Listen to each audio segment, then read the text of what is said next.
Finally বন্ধুসকল গোটৰ মহিলাসকলৰ 10,000 টকাৰ ওপৰত অসম চৰকাৰৰ ফালৰ পৰা আহি পৰিছে এটা ভাল খবৰ।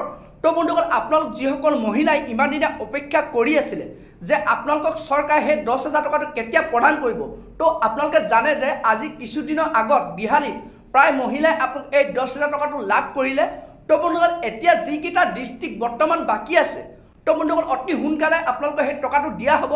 তো বন্ধুসকল যোনটো নেকি বৰ্তমান খবৰ আহি গৈছে, যোনটো নেকি বৰ্তমান মুখ্যমন্ত্ৰীয়ে ঘোষণা কৰিছে প্ৰায় 3খন জিলাত তো আপোনালোকৰ জুন মাহত সেই টকাটো দিয়া হ'ব। তো বন্ধুসকল আপোনালোকক মই জনাম, আপোনালোকক মই সেই ভিডিঅ' ক্লিপটো দেখুৱাবলৈ চেষ্টা কৰিম যোনটো নেকি বৰ্তমান মুখ্যমন্ত্ৰীয়ে ঘোষণা কৰিছে কোনকেইটা ডিষ্ট্ৰিক্টত আপোনালোকে সেই টকাটো লাভ কৰিব। তো কোনকেইটা ডিষ্ট্ৰিক্টত আপোনালোক জুন মাহত সেই টকাটো দিয়া হ'ব, তো জুন মাহৰ কোনটো তাৰিখে তো সেই টকাটো দিয়া হ'ব। তো বন্ধুসকল আৰু কোনসকল মহিলাই এই টকাটো লাভ কৰিব, তো তাৰ ওপৰত মুখ্যমন্ত্ৰীয়ে ঘোষণা কৰিছে কোনসকল মহিলাই পাব, কোনসকল মহিলাই নাপাব। তো বন্ধুসকল আপোনালোকে সেইটো কাৰণে ভিডিঅ'টো একেবাৰে স্কিপ নকৰাকৈ আপোনালোকে চাই থাকিব। আৰু লগতে যদি আপোনালোকে মোৰ চেনেলটো নতুনকৈ ভিজিট কৰিছে, চেনেলটো লাইক এটা কৰিব, পাৰিলে ছাবস্ক্ৰাইব এটা কৰিব, লগতে আপোনালোকে বেল আইকনটো অন কৰি দিব। তো যেতিয়া এনেধৰণৰ ইনফৰ্মেশ্যনবোৰ আহি থাকে, তো প্ৰথমে আপোনালোকে সেই ভিডিঅ'টো আপোনালোকৰ মোবাইলত লাভ কৰিব পাৰিব।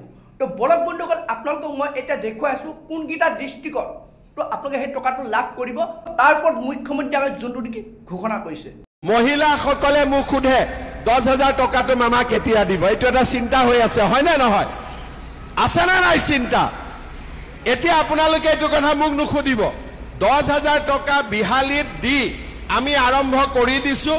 ভুৱন পেগু, ৰণোজ পেগু, প্ৰদান বৰুৱাই যিদিনাখনে দিন দিয়ে সেইদিনাখনে আহি মই ইয়াত দি থৈ যাম। মোৰ কোনো আপত্তি নাই, মোৰ ফালৰ পৰা এতিয়া চব ক্লিয়াৰ হৈ গৈছে। আপোনালোকক কোন তাৰিখে লাগে আপোনালোকে কওক, ডেট এটা। বানপানীৰ আগত লাগে নে পিছত লাগে? আপোনালোকক বিহালীত যেনেকে পালে তেনেকে ভুৱন পেগু, ৰণোজ পেগু, প্ৰদান বৰুৱাৰ লগত মই আলোচনা কৰিম। 3খন মিটিং হ'ব, এখন ধেমাজিত, এখন আমাৰ চিলাপথাৰত, এখন আমাৰ জোনাইত। আৰু এই 3খন মিটিং কৰি মে' মাহ নহ'লেও জুন মাহৰ ভিতৰত আপোনালোকক 10,000 টকাটো মই ক্লিয়াৰ কৰি দিম, হ'ব?